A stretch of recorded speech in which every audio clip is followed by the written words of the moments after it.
Well, here we are. This is our first episode, and I'm excited. How about you guys? Really excited. Oh, yeah. Here we are. Yep, here we are. And what I like about this and what I like about our team is even though we're unified under one roof at our company and biostimulants as a whole, we all bring something different to the table. We've had many conversations about this. And that's what led us to start this podcast. And so, first of all, let's do some house cleaning items. First, to anyone listening, to our listeners, whether that's as soon as the podcast drops, a month from now, a year from now, 10 years from now, thank you for sharing with us your most precious commodity, time, because it's the one thing we spend that we can't get back. So thank you for sharing your time with us. Now, with that, we have some talking points. This is our first episode. We will iron out the wrinkles. But in the meantime, let's get introduced. So that way, those that are listening can get to know us a little bit better. And who is on this podcast anyway? We've got Josh Hedberg, Bill Riddell, and myself, Dr. Johann Buck. We all work for the company BioAg. So, one of you, feel free, because I don't want to take the whole time here. Let's talk a little bit about our backgrounds and how we came to where we are together at the same company, how we were introduced to biostimulants. Go from there. Who wants to go first? I can go first if you want. Yeah, go for it, Josh. Okay. I've been an indoor gardener for more than 20 years. I think I grew my first plant in 1997. I got a job at the first hydro store that opened up in Salem, Oregon in 2003. I ended up becoming the manager of that store, and I worked there for another 12 years before I became the owner. And I owned that store for about 3.5, 4 years. And in that time, I've set up, that was, when we first opened up, there was no such thing as medical marijuana or legal marijuana, and that all happened while my store was open. So we went through many different waves of being very busy and then being very slow. But it was a very interesting time, and it was something interesting to be a part of. We were one of the first states to legalize, so there was a lot going on back then. Very different now. But yeah, and I was lucky enough to meet a lot of very smart, very well-educated people that were able to teach me a lot of different ways of getting to grow very good plants. I was responsible for setting up displays in the store for damn near 15 years. We'd grow 20-foot tall tomato plants in front of the store every spring, and have those out in front until almost November. And then we had a small grow room that we'd do different tests of different fertilizers, different biostimulants. That's where we first discovered Full Power and TM7.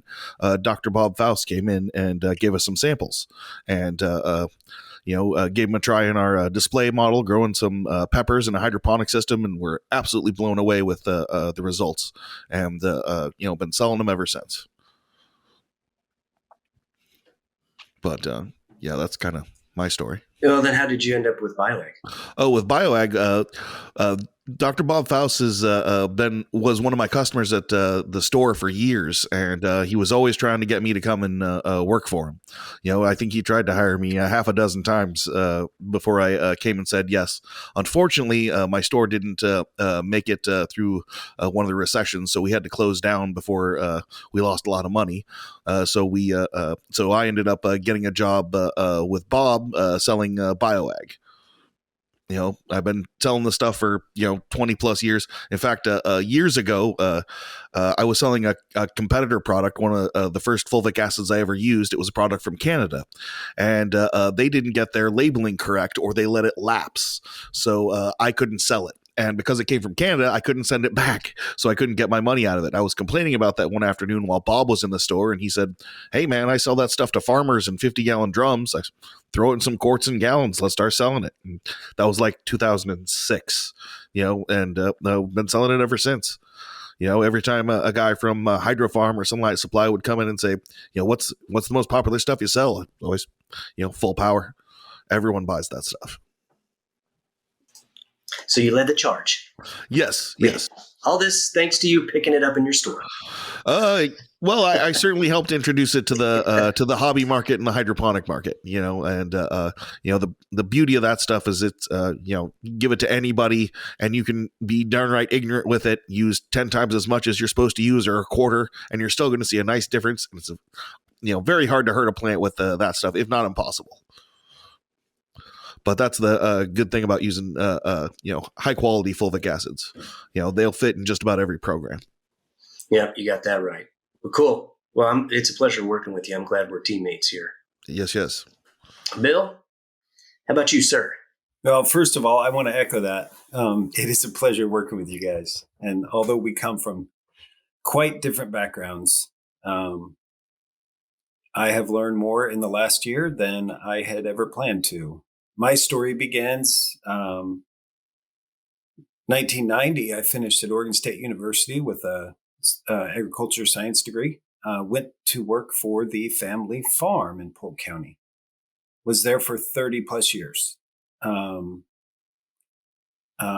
also have a Dr. Faust story, and that is when we were leasing the property there at the Independent site, Riddell Farms was, I met Dr. Faust.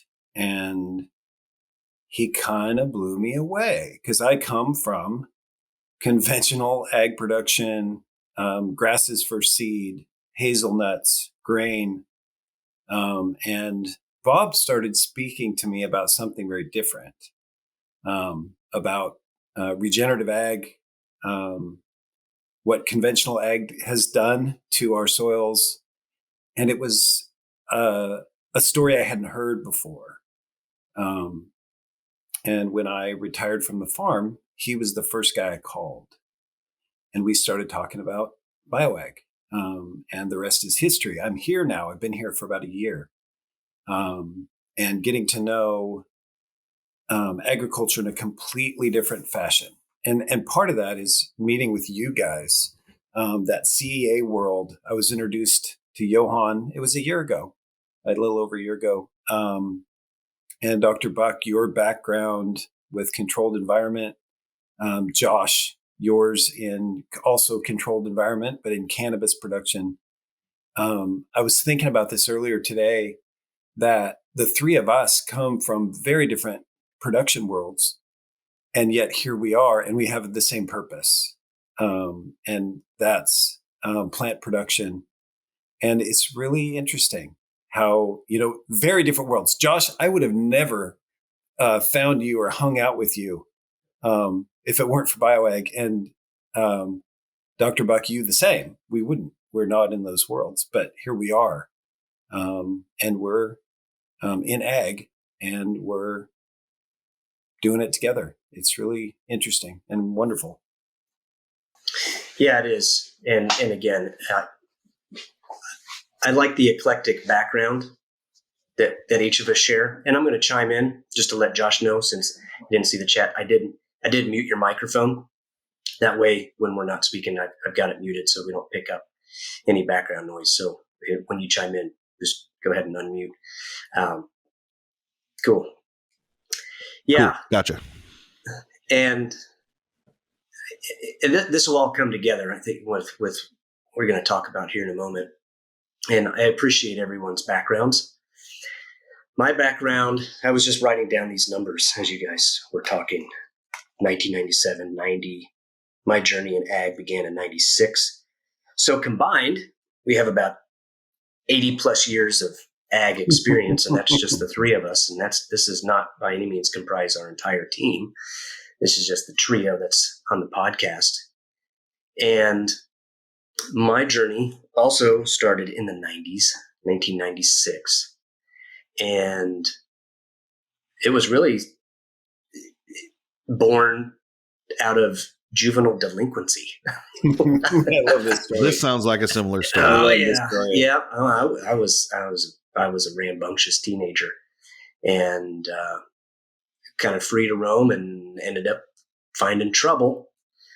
And realized very quickly that things needed to change or it was only going to get worse. So I found a job in my town, and I grew up in a really small town, 2,000 plus people, rural Kansas. So not very many options for after school jobs. And I really wasn't an athlete. I did play baseball, but that was a summer activity. So during the year, I really didn't do much. So I had some dues to pay, and I needed a job, and I didn't want to bag groceries. I didn't want to work at the lumber yard. Not a lot of things interested me. And someone in biology class, I remember, said, you should go pick tomatoes at the tomato factory. And small town, but I still had no idea what the tomato factory was. I was like, what in the world's a tomato factory? And they said, well, it's just out by the mobile home factory. I said, okay. So I walked out to this place called the Tomato Factory and picked up a job application and really didn't think much of it. Got a call back, had my first job interview and got the job. So I thought, picking tomatoes, that sounds pretty easy. I can do that. And I'll never forget, it was February 1st, 1996. I show up to work after school, freezing cold outside, fallow wheat field on one side of the road, greenhouses on the other, about a quarter acre, maybe 1 acre. It was a family-owned operation. It wasn't a gigantic operation. But I just remember opening that door, and it was like the scene from Gene Wilder's Willy Wonka and the Chocolate Factory. It was this whole new world. Towering tomato plants, red tomatoes. What I come to find out are horizontal airflow fans blowing around, bumblebees flying around. At first, I thought they were not supposed to be there. I'm like, oh my gosh, what's that? Nope, they're here to help pollinate. They are the best workers here. And yeah, in 4 weeks, I was hooked. And I had a goal of leaving that small town. I wanted to move. I wanted to get away. Really wanted to move to Arizona, where I was born. Approached the owner about a month after starting the job and asked, can I go to school for this? Is there a way to get it? How involved can one get in this type of agriculture? And he said, oh yeah, absolutely. Go to Kansas State, Cornell, the University of Arizona. I stopped him. University of Arizona? He said, oh yes. Yeah, they have an excellent program down there. They have excellent staff. One in particular person I use for consulting. His name's Dr. Merle Jensen, so on and so forth. Okay, I had my hook. And that sent me on that path to FFA, to an ag degree at the local university. I studied general agriculture, got my bachelor's, master's, ultimately PhD, did make it to the University of Arizona. And then first encountered biostimulants about maybe, let's see here, probably about 5 years into my professional career. My wife and I are sitting in our recliners in Ohio, and it was the first year that they used the word polar vortex, with that jet stream dipped down and it's -20 outside, and it was -20 for 2 weeks. Kids couldn't go to school because they were too scared they'd freeze to death. Like, no more. We got to get out of here. So I immediately looked on my phone and I found through a recruiter a job in where? Arizona. Great. Reading the description, biological products, so on and so forth. Well, sounds interesting. Sounds like something I could do. Lo and behold, it was for a company that manufactured humic substances. And after a rigorous 3 or 4 month interview process, got hired on. And that was my introduction to quote unquote biostimulants, particularly humic substances. And did that for a while, and then moved out of that industry, found myself at another biostimulant company a few years down the road. Was there for a while, learned more. I just can't get away from humic substances and biostimulants. I just can't. So, but what I did find myself away from was controlled environment agriculture and greenhouse production, vertical farms, nurseries, so on and so forth. I was, at the time, before BioAg, focused on actually the manufacturing of the products and building a manufacturing facility. And any ag related activities were field ag. Not that I'm complaining. It's really broadened my background. I found out about BioAg and that the company was focused on expanding into different markets, controlled environment agriculture being one of them. So I thought, here's a perfect combination of 1, humic substances / biostimulants, and 2, controlled environment agriculture. I'm in. Even though I've worked in all different sections of agriculture, whether it's ornamentals, food, fiber, flower, field, whatever, the greenhouse ag is really what interests me the most. So it was a perfect combination. So that was a year and a half ago, and now here we are as a team, trucking forward, different backgrounds, different experiences, but all proponents of biostimulants, trying to make the world a better place with safer products, right? Yeah, that's funny. The first time I came across biostimulants, it was actually an article in High Times in 2000, I believe. And it was an article on fulvic acid and how it affects trichome development. And I was very interested in trying it. And I promptly went to the hydro store in Portland and asked them if that was true. And then they kicked me out for asking about marijuana. That was my first experience with biostimulants. But the first time I ever used them was my first attempt at organic gardening. I was a medical marijuana gardener at the time. I was allowed to grow 6 plants. So my boss at the time set me up with a simple program, just some good organic potting soil, some high phosphorus guano and some high nitrogen bat guano, and some humic acid, liquid humic acid. And that's all I used. And I grew, 6 beautiful plants in 5-gallon pots, and everything I'd grown before that was in hydroponics. So I'd only used fulvic acid. That was really the only biostimulant I had used that wasn't an actual PK booster or, something along those lines. And I was hooked after that. I was like, this was way easy. I didn't have to use a lot of chemicals. I didn't have to adjust pH. So after that, I just was super interested in all these different things that were, helped plants, but wasn't fertilizer. And then a gentleman showed me a trick on taking humic acid and mixing it with liquefied seaweed and spraying my plants with that. And that was probably the best trick I had learned in the first 10 years I worked at the store. I showed more people that and had a bigger response because plants love it and bugs hate it. And it's one of those things you can do that's almost impossible to overuse. So everybody loved it. Everyone loved that trick. And it helps just about every type of flowering plant. So it works on peppers and tomatoes and cucumbers and all that too. So I was able to share it with more than just my cannabis customers. Yeah, that's cool. Well, did you use any? What biostimulants did you use for your farm at all? There was a black humate liquid that showed up that we did run through the planters, and then we had a bugs in a jug product.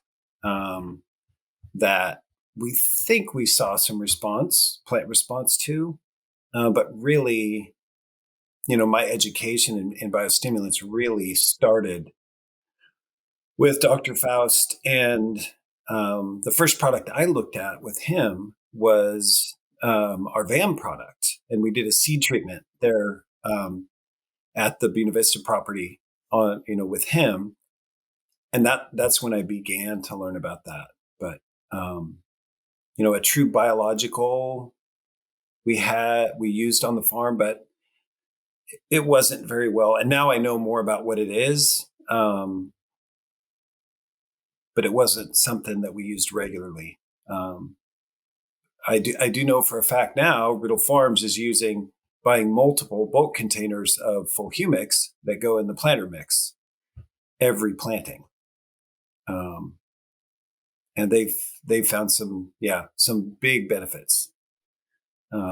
It's funny. I was just thinking while you were sharing there, Josh, about how your world and mine, Johann, your world as well, talking about parts per million or milliliters per gallon or in those production system in controlled environment ag, these are foreign terms to me until now. I'm starting to understand part of that, but it's just it's another testimony or testament to how different those systems are, but how biostimulants are a big part of it. Johann, when you started really moving into the CEA space with biostimulants, they're not really a thing, right? They weren't really a thing. Is that true? They are with primarily on the biocontrol side. Right. The biologicals. Kelp, seaweed, that category, silicon. This is just my opinion based on what I've observed, is that the commercial CEA space is the latest adopter of those technologies. Field ag, cannabis, it's much further ahead. I believe there's far more products available for field ag in the biostimulant arena than in CEA. It just hasn't been adopted. Yeah, that's why we're here. That's why we're here, is to help change that. And as an industry, really kind of, I don't want to say professionalize it. Biostimulants, humic substances, the bug that you said it earlier, bugs in a jug, snake oil, biostimulants in general are still going through the regulation process. And they really haven't, there's a definition for biostimulants in the US in the Farm Bill, right? Right. And any microorganism or substance that when applied to plants' roots, foliage, etc., the soil that helps a plant perform a process that it would already do better is a biostimulant. That is that opens it up to a broad assortment of stuff. And not all that stuff is good or is what it says it is, which has led to all kinds of concerns. Oh, I tried a product. It didn't work. It was the same thing with LEDs in controlled environment agriculture. Oh, yeah. Big time. Oh, LEDs? No, those are junk. Well, I tried them once. They didn't work. Well, which ones did you try? Where did they come from? Because a lot of people jumped on that. Yeah, a lot of people jumped on that bandwagon and made junk. And it took a lot of education and companies to put forward really good products that were geared specifically toward wavelengths of light that were beneficial to the plants, that drove photosynthesis and other things like that. Same thing with biostimulants. Is you've got a lot of stuff out there, and it's up to us to educate and promote and market, manufacture quality products. That was one of the things that I appreciated about the company we work for, is that they do that. Absolutely. Through my experience at the store, one of the more interesting is every time one of these new things would come out, I would learn about it. I learned about humic substances really from Bob from BioAg, but I learned about silicas from the orchid gardeners that came into my store. I'd never used silica before they came in and ordered it from me special. I didn't even know it was a thing, and then I start trying it in my garden and was amazed at the results I got with this simple product. I only used less than a teaspoon per gallon. Same thing when enzymatic digesters came out. That was I didn't use that, and no one was ordering that in my garden until I had a group of bonsai growers. They were a group in Salem that got together and talked about bonsai trees and shared them and, grew them together. And they ordered a case of it from me. And I'm like, well, what's this stuff? Tried using that. And it was a 4th of July weekend, and I had a tray of seedlings that was for the display in my garden at the indoor garden center. And they had dried up and died. They had wilted over and, because no one was there to water them over a 3-day weekend. I got them wet with, I believe it was Hydrozyme was the brand name.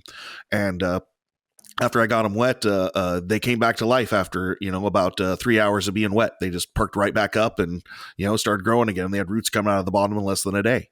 I'd never seen anything like that in rock wool before, that had helped bring a plant back. But from what was explained to me is that they ate the roots and was able to stimulate new root growth in the process. But but every time it seemed like every year or two there was a new something that came out on the market. First it was humic acids, and then it was the silicas, and then the biggest one was mycorrhizae. Then mycorrhizae became a big thing, and all of a sudden all the dirt had mycorrhizae on it. But just enough so they could put it on the bag. And then there were all these different types of mycorrhizae you could buy, but most of them were for trees. So half the people that tried them, this didn't work. Well, you're using it on kale, and kale doesn't have a relationship with mycorrhizae. So yeah. I found that out in my display room, from one of the people I was buying mycorrhizae from. They're like, well, that's not going to work with that plant because they don't have a symbiotic relationship. I said, I didn't know there was a plant that didn't have a symbiotic relationship with mycorrhizae, but there's a whole class of family of them. So not all stimulants will work with all plants. But there are certain ones that will, but not all of them. So they kind of got, especially at the beginning, a bad reputation. And there was a lot of, especially in my industry, the indoor, cannabis world, there was a lot of guys out there that were just trying to sell, the next big hyped thing. And there's a lot of, when humate was a big thing, I had 4 different types of humic acid and fulvic acid on the shelf. And then it was mycorrhizae, that funny one about mycorrhizae, the Department of Ag actually came into my my store because they were a couple blocks away here in Salem, Oregon, and they bought everything in my store with mycorrhizae. They wanted to culture it and see if it is what it says.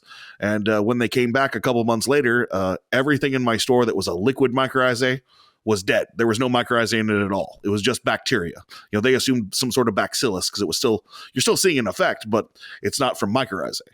And then they go and culture all the different powders. Most of those were all over the place. Some of them had more, some of them had less. There were only 2 consistent brands. One of them was VAM. Another one was a company called Mycos. I think it was called Extreme Gardening or something like that. They were what they said. But the highest thing in the store was the soils. I think it was I don't remember the brand, but it had 4 times the CFUs that it claimed on the bag of mycorrhizae.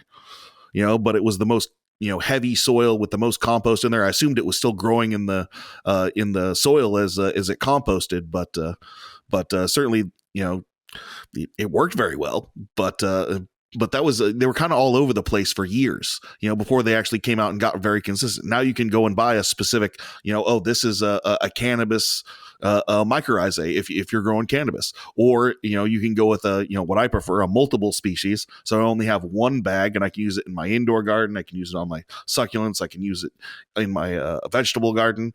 So I only have one bag instead of this is my vegetable mycorrhizae and this is my that mycorrhizae. Just get too many stuff sitting on the shelf there. Yeah, I'm glad you brought up mycorrhizae, because to answer Bill's question, that in CEA, particularly ornamental production, the mycorrhizae was probably one of the first biostimulants that I remember coming across. And just as a note, I did mute you because we could hear Josh in the background. So for listeners, if you did hear some echo, that's because Bill and Josh are in the same house location, but separate rooms. So Bill, when you want to jump back on, just make sure you unmute. Yeah. Mycorrhizae was the first one / biofungicide, which I imagine is probably trichoderma. Those were a couple of the early ones that I recall encountering in containerized ornamental crops. Yeah, we first got them in, they were called mushroom kits, and it had mycorrhizae. It was also the first time we came across nitrogen-fixing bacteria. And it was a company that sold this kit, and it came with like 15 pumpkin seeds, so you could grow one of those giant pumpkins to take to the fair that weighs 1,000 pounds. And the trick was mycorrhizae, nitrogen-fixing bacteria, and they had, I believe it was some sort of a foliar spray. I think it was some sort of humate substances, but I really don't remember what the foliar spray was. But, the 2 things that caught on from that kit, people were just buying it for the mycorrhizae and the nitrogen-fixed bacteria and use it on their gardens or in their compost teas. I sold, one summer, I think I sold like 200 of those things. And then we just started buying the bags of the mycorrhizae and bags of the nitrogen-fixing bacteria after that. And, that was like 2008 or 2009, when all that stuff came out. And it was a game changer. That was when a whole bunch of guys switched from their chemical gardening, traditional mineral fertilizers over to organics, and we're getting just as good of yields, as they were with their mineral gardens. Where my store was kind of a weird spot because it was in Salem, and it's right on the 45th parallel. So you go 20 miles south, everyone's an outdoor gardener because they have a nice long season and a beautiful veg season. You go 20 miles north of us, and sometimes that rain comes in September and it doesn't stop until April, and that means your season is cut so short that if you don't have a greenhouse or an indoor garden, you're not getting a good enough start, and you're certainly not getting a good enough finish. But over the years that kind of changed where, like all my customers that were coming from north, they were all hydro guys. All my customers that were coming from the coast or south, they were all soil guys. And now they were all over the place. It didn't seem to be as much of a regional thing. The big thing that changed that was the internet. That was your only source of information on how to put together a hydro system or how to use a 3-part hydroponic fertilizer was to either go to the store or you had to get a magazine or order something through the mail. Now you can just hop online and Google that stuff, and you got a million answers at the end of your fingertips. You got that right.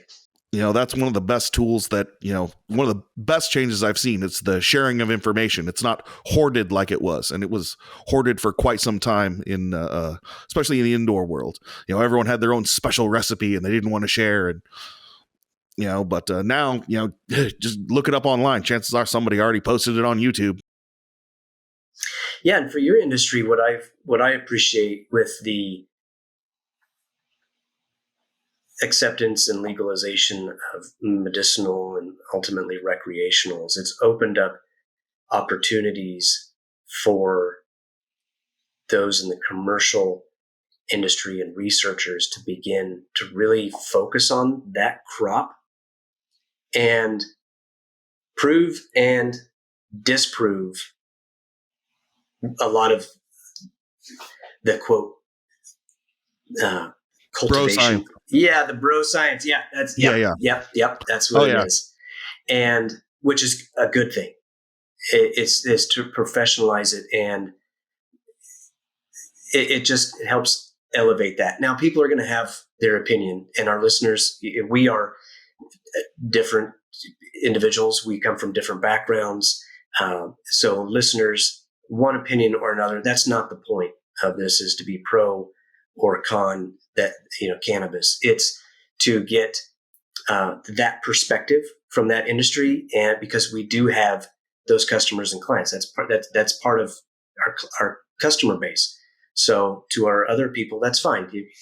But I think there's opportunities for education within that, as we discuss each of these different crops, and to see all the changes that have come in that crop that cannabis in the past decade or so. I really appreciate it. I'm starting to see the appropriate nutrient levels and tissue testing and cultivation practices, environmental control, what temperatures, what vapor pressure deficit levels, this, that, and the other. I sat down with the grower the other day at lunch. It was really cool. I was like, okay, help me understand this crop physiologically. And so I think that's really cool, which kind of brings me to a point here that I want to make. And it happens to be one of the talking points. So this is a pretty good segue about agriculture in general in these different sectors, whether you're an ornamental grower, whether you grow perennial ryegrass, hazelnuts, strawberries, greenhouse tomatoes, peppers, cucumbers, lettuce, basil, leafy greens, cannabis, I think there is a learning opportunity, and we're more similar than we are dissimilar. And for the most part, I believe that each one of us in our respective industries is trying to make a difference and be good stewards, whether it's of the land or of the greenhouse. And the reason why I say that, I want to bring up something that happened, it was 2 weeks ago. I attended a conference, And again, I've been a proponent of controlled environment agriculture since I was a teenager. It was one of the things that hooked me on controlled environment agriculture and hydroponics in general is the concept of being more efficient with water and resources, being able to grow anywhere, anytime, any place, grow food on the moon or across the street in a parking lot. And I attended a conference and was listening to a keynote presentation. And this is where I have a little bit of an issue with my market segment. I'll say mine, the industry that I focus on, is the attitude that our method is better and your method is not. It was a keynote presentation. I'm not going to give any names. I'm not going to say even what trade show is at. It was just a keynote presentation. Started off really well. I was really impressed with this individual who is a grower, very well respected, and I'd like to talk to this person even in more detail.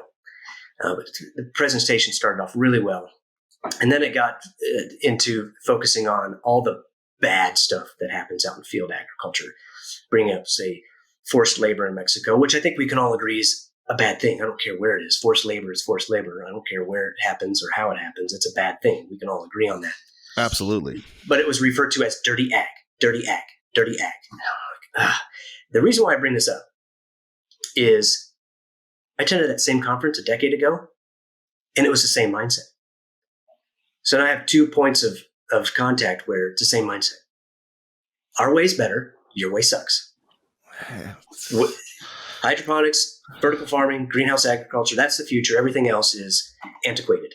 It's an anachronism. And it couldn't be further from the truth. So I walked away from it, and I'm really glad somebody stood up. Somebody in the audience stood up and said, "Hey, wait a second. Have you ever worked on a vegetable farm? How many in this audience has worked on a vegetable farm?" And granted, it's just like everything else in life. There are poor examples, right? That's not the norm. Yeah, sure, there's issues in field ag. There's issues with everything. One could argue that vertical farming, there's an issue with the energy consumption, right? It's so that issue caused a civil war in our country 300 years ago. Yeah. That was about farming. That was about the use of people for labor, and it's been an issue. It'll continue to be an issue. But that comparison's apples to avocados. Those are so two different worlds that are, doing two different things. I agree that I love hydroponics and I love indoor ag, and it is going to be a big part of the future, but it's not the future. Outdoor ag is always going to be a thing, and heaven help us if we don't have the ability to grow outside.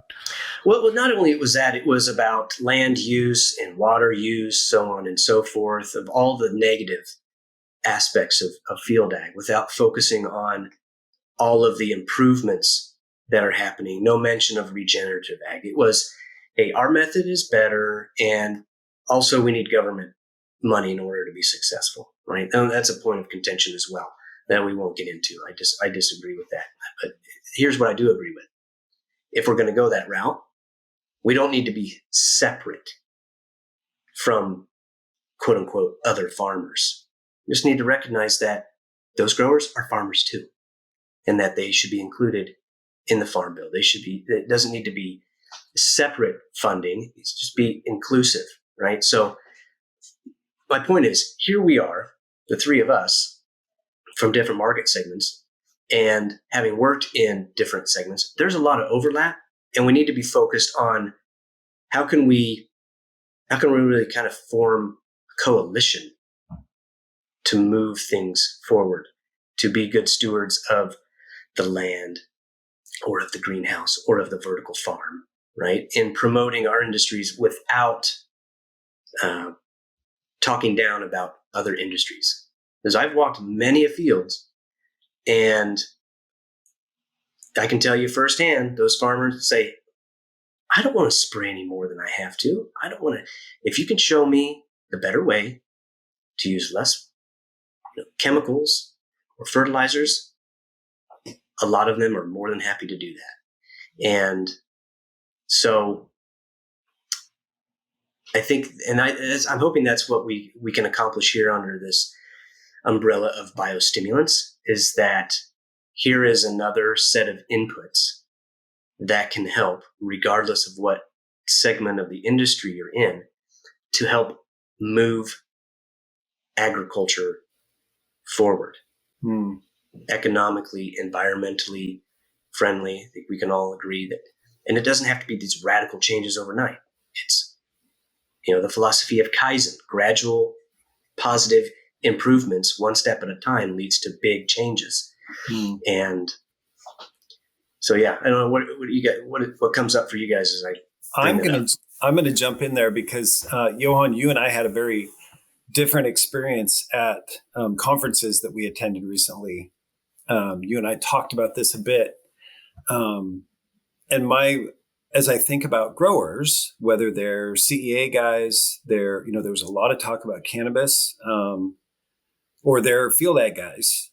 No farmer has ever intentionally screwed up his ground. No farmer would ever, want to poison anything, but they haven't had a lot of options, and the educational part of that is so important. What I saw at down in the Salinas Valley in California was incredibly intense field ag and lots of inputs. But they're motivated by a couple things going forward into this world of biostimulants. One is they want to produce more and be more efficient with their inputs. But the other one that's really leading, and I just got a post today about products that are being taken away, specifically plant protection products.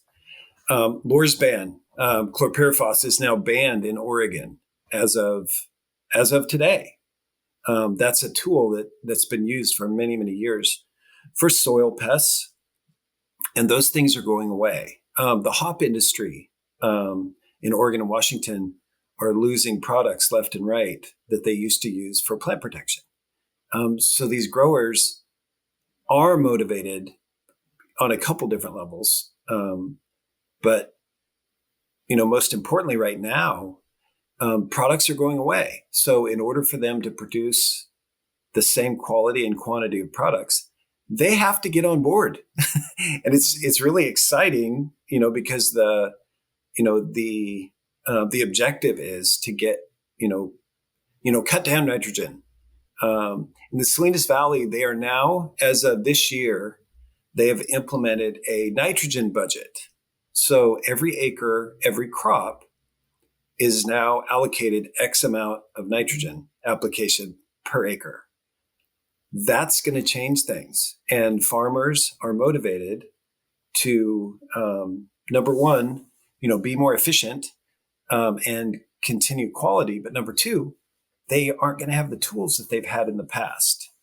So anyway, for a lot of reasons, biostimulants and the mindset that you just talked about, Johann, about where we're headed, why we're headed there, we are headed there.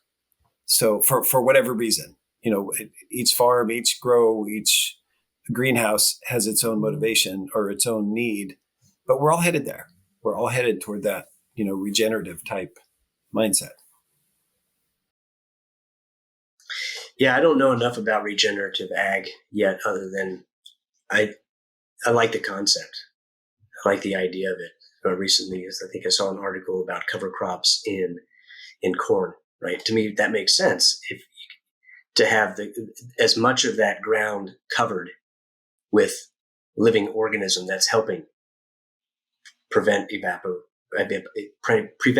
evaporation, soil erosion, etc. But then having a synergistic or mutually beneficial effect, right? And yeah, this mindset of moving things forward. Because hey, listen, we've all got skeletons in the closet, or dirty little secrets in our industries, right? Nothing is perfect. No industry, no production method is perfect. Well, I could easily say if I were from a field ag point of view, like here you are taking perfectly arable land and putting a building on it. How is that sustainable, right? But at the same time, when we're looking at trying to feed people, we've got a lot of mouths to feed, and we're going to have more mouths to feed in the future, and it's going to take everybody. And it's going to take more production, more thoughtful ways, more resourceful ways. And what is the answer? Well, I was A, B, C, or D. I say E. It's all of the above.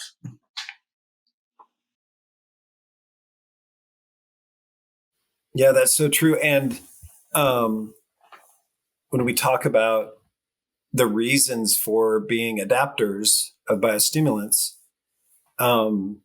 everybody comes from a different place. So my motivation was initially curiosity. But Josh tells a story. He said, yeah, I didn't know anything about this stuff, and I put it on my plants and they grew better. And that, then you're motivated to follow that thread and figure out what it is and what it's doing.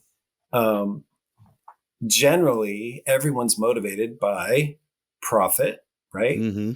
And now, with a lot of these chemistries being removed on the plant protection side, and nitrogen budgets. Are you kidding me? And that's something that like the Netherlands has had in place for decades. Absolutely. But it's new to us. And so now we're motivated kind of by fear. But regardless, we're headed in the right direction. We're talking about being more efficient, being better stewards, as Johann said earlier, and maintaining, production levels and quality that are, well, as people, we've gotten really used to high quality products, produce, I should say. And that's got to keep rolling. It absolutely does. Yeah. Go ahead, Josh. The cannabis industry is one of the rare industries where you get rewarded for quality. You don't get any more money for a redder apple. You don't get any money for a better blueberry. The price is set by an industry that's been there for a very, very long time.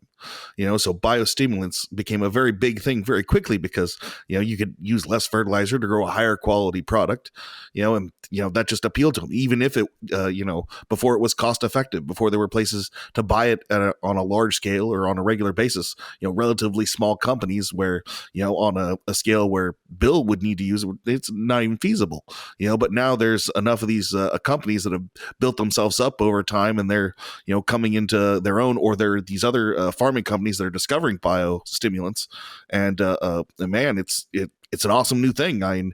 Used to be there was 2 or 3 companies out there with 2 dozen different biostimulants, and you're kind of stuck just choosing with those. Now there's hundreds and hundreds of different biostimulants to choose from. It's just making sure that you read that bottle and make sure that it's good quality. Because there's still a lot of snake oil out there. Is one of the best changes since legalization is a lot of that stuff has gone away. A lot of the snake oil salesmen, a lot of the guys selling, frosty tomato fertilizer is what we used to call it. Or LEDs, which were $500, which are basically $30 track lighting from Home Depot.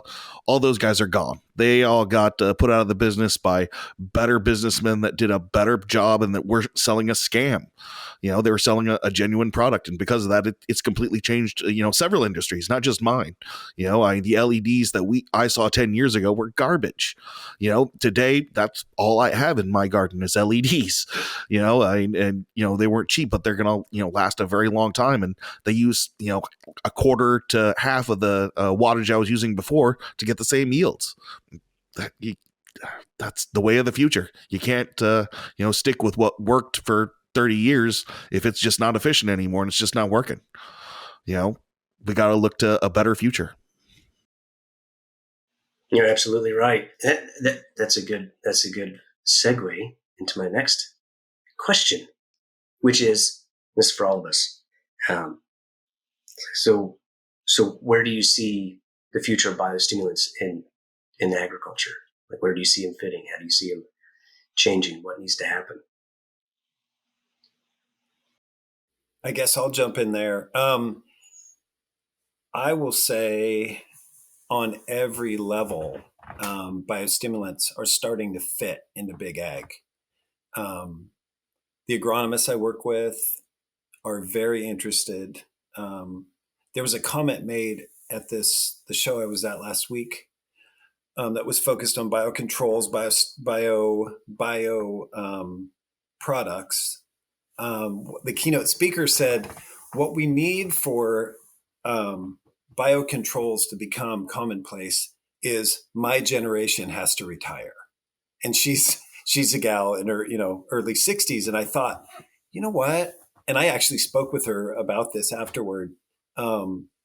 That's not true, because there are plenty of guys my age, have been in ag, been in the industry for decades, that are really interested.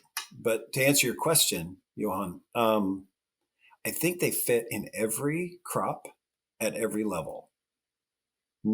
There's not one product that fits all, but there is a product that fits everyone. And we're just starting to sort some of that stuff out. We're talking about grain production, the tree and fruit industry, blueberries, hops. I mean, all those things that are, locally a big part of ag income. We've got work going on in every one of those. And we've already seen some pretty amazing results in the wine grape industry. I think there's a fit in every single industry. Some may be bigger beneficiaries of biostimulants, but they all will at some point. But the biggest part of that is gathering the data and getting the education out there. Yeah, I completely agree. Yeah. What about you, Josh? What do you think? Definitely it's about education. It's about introducing ththese products to people, and like you said, their willingness to use them. At the hydro store, when I'd have people come in from the ag world, and they're like, okay, I need to grow some medical cannabis because my significant other got cancer, and I don't want them to get hooked on opiates. So I'd say a third of those guys would have a really hard time doing anything different than what they had done out on their farm. And they would struggle with their indoor garden. And then the other 2/3, they just, all this new stuff that they had never tried before, plus having the complete control of their environment, they'd jump in it with both feet. And those were some of the first guys that I saw that were trying biostimulants on a large scale. I had one farmer, I believe he grew blueberries. I think his farm was, I believe, somewhere near Corvallis. Wasn't very large. It was a family-owned farm where he had a fruit stand. And, I started selling him liquefied seaweed and humic acid. He comes in and buys a couple quarts for his little indoor garden. And then he comes by that spring and he buys, first time I ever sold 55-gallon drums. He bought 3 of them of each, and starts using it on his blueberries. Fell in love with it after that. Then he starts buying it from, I believe, one of the places Bill would have bought from, because I never saw him after that summer, but I know he kept on using it. I'm glad. I'm great to see that now. It used to be when I first started, it was all about you got to have triple 20, you got to have 10, 50, 10. You got to have this NPK to get this result. Otherwise, it's just not going to work. It's not that way. There's a lot more science to it than that. What's in your soil? What's the biology of it? What's the carbon content? Has it been poisoned with a fertilizer for the last 20 years? What's going on with that dirt? Yeah, I agree. Education is a big component to that. And fortunately, what we've seen in field ag is this kind of, I guess, renaissance, if you will, of understanding the importance of soil biology, and that soil is a living entity. It's an ecosystem in and of itself. And this is where I kind of see it fitting into controlled environment agriculture, is that there's definitely something to be said about a sterile environment. Sterile culture, you want to make sure it's clean and uninhabited by pathogenic entities, right? You don't want to cause diseases. You don't want to have, the bad, quote, bugs. However, as we learned from soil biology, is that there's a tremendous amount of beneficial organisms in that soil. I don't have the number at the top of my head, but what is it? 1 tablespoon of healthy soil contains how many billions of microorganisms? Many of them, 95+% are beneficial. It's only when the system gets out of whack, that's the technical term, out of whack, that things go south, go bad, and where you have your disease pathogens and things get out of control. So for me,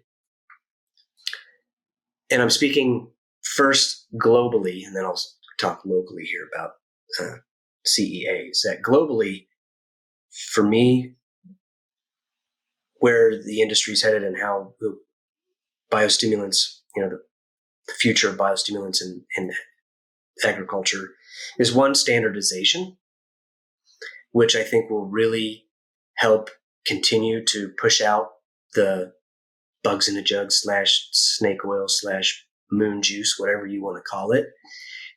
Because it came up for me the other day, some product had, I think, fermented molasses in it, and it's claiming fulvic acids. I'm like, oh, wait a second.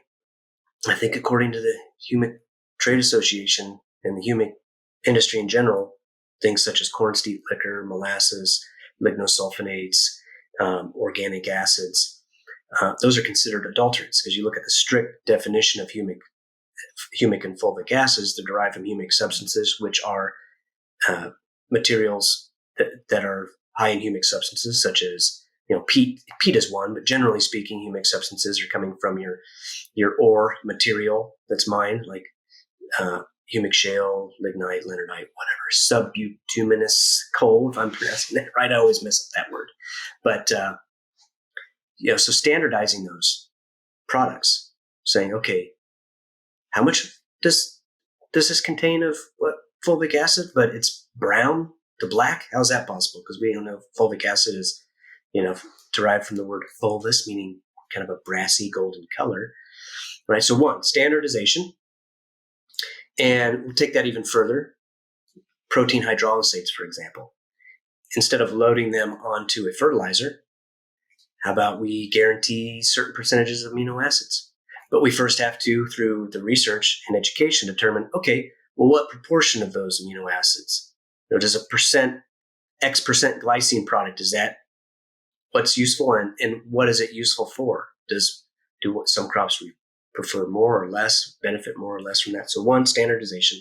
Two, this is also globally, is applying the 4R nutrient stewardship, pulling from field ag, right? The right source / product at the right rate, at the right time, and at the right place, but fitting biostimulants into that category. Okay, of biostimulants, you have multiple subcategories, right? You have your humic substances / organic acids, your protein hydrolysates or amino acids, your plant extracts, beneficial bacteria and fungi.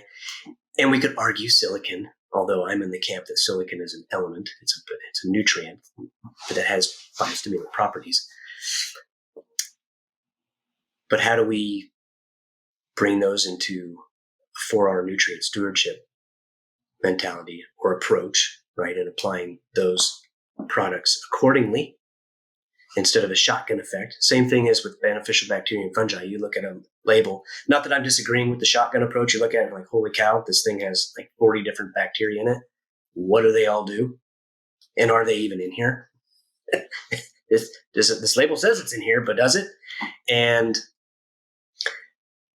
then in controlled environment agriculture, I think it's going to be a little bit trickier in some cases, right? Because on one hand, you have containerized crops, which I put into controlled environment agriculture, grown in a greenhouse or a nursery, that's CEA.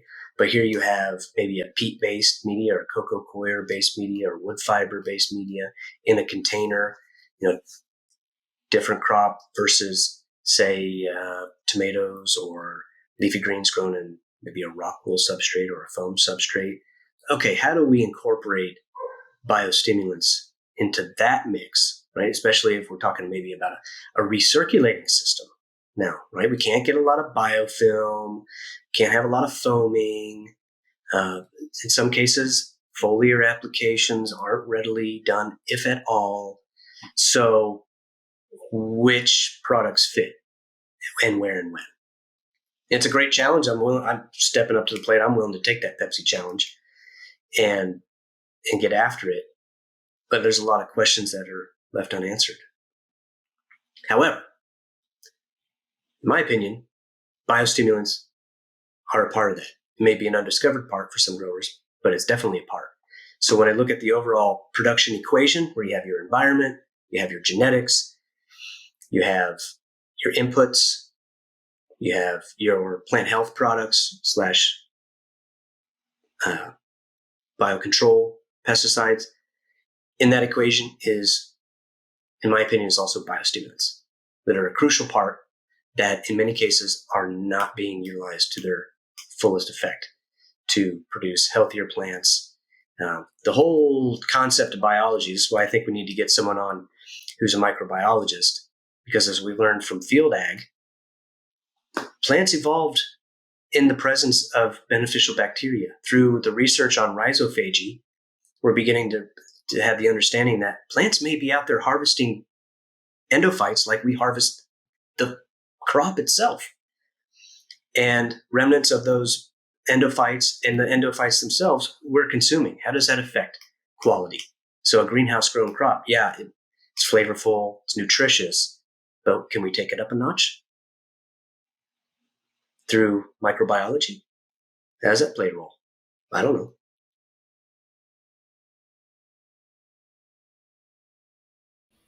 Yeah, that's a really good point, Johann. And I think moving forward in all ag sectors, and Josh has educated me on this pretty well in the cannabis world, because when you're consuming something at that level, it's so important that the quality is the best possible you can grow. Quantity is not quality. We know that. But Johann, you mentioned, the role of biostimulants in producing nutrient-rich foods and nutrient-rich cannabis, nutrient-rich fruits and vegetables. That, I believe, is going to become the next level of ag production.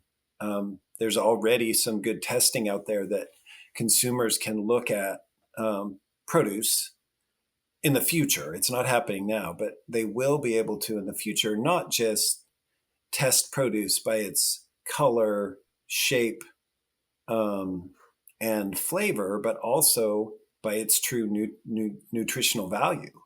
And that's a whole nother level of interest, I think, especially as you look back, mineralized soils that are productive and cycling produce a completely different crop than a denuded soil that is fed large amounts of NP and K. And we know that, but I think now there's actually a demand for that. Absolutely. Over the years of, as I've gardened, I started off mostly with hydroponics, and, like you said, there's not all the biostimulants you can use in that world without making a terrible mess, especially if you're using recirculating hydroponic systems, and then, over the time I discovered more and more of these tools. And as more of them became available, I started, playing with, soils. And then, like you said, feed the soil feeds the plant, and then, eventually I was able to get my soil to catch up with my hydroponic systems, not necessarily in the exact same amount of quantity, but, either I was using my biostimulants to drastically reduce the amount of, mineral salts I was using, ergo increasing the quality of my product in a hydroponic system, or I was using those biostimulants in my organic soil to get close to the same yields I was getting out of my hydroponic system. It's different ways of getting to the same place. But I definitely think that, the more regenerative, the more natural your garden is, the more you can reuse everything in there, your soil, your containers, everything, the better everything's going to be. There's been terrible amounts of waste in indoor gardening and cannabis culture all over the world. They use way too much phosphorus, way too much nitrogen, and it all gets washed into the ocean and it all gets washed into the soil, and not half of it gets used. But that's one of the good things that's changing. We're using a lot less of that stuff. We're seeing a lot less guys going with triple 20s and triple 16s. They're going, to the lab. You're able to go to the lab now and get your a SAP test done. You're able to go and get your soil tested and not have to make them an excuse of, I've got a field behind my house. I need to get this soil tested. That wasn't a thing, 8 years ago. You couldn't do that. Now there's, I got 5 different labs to choose from in the Valley.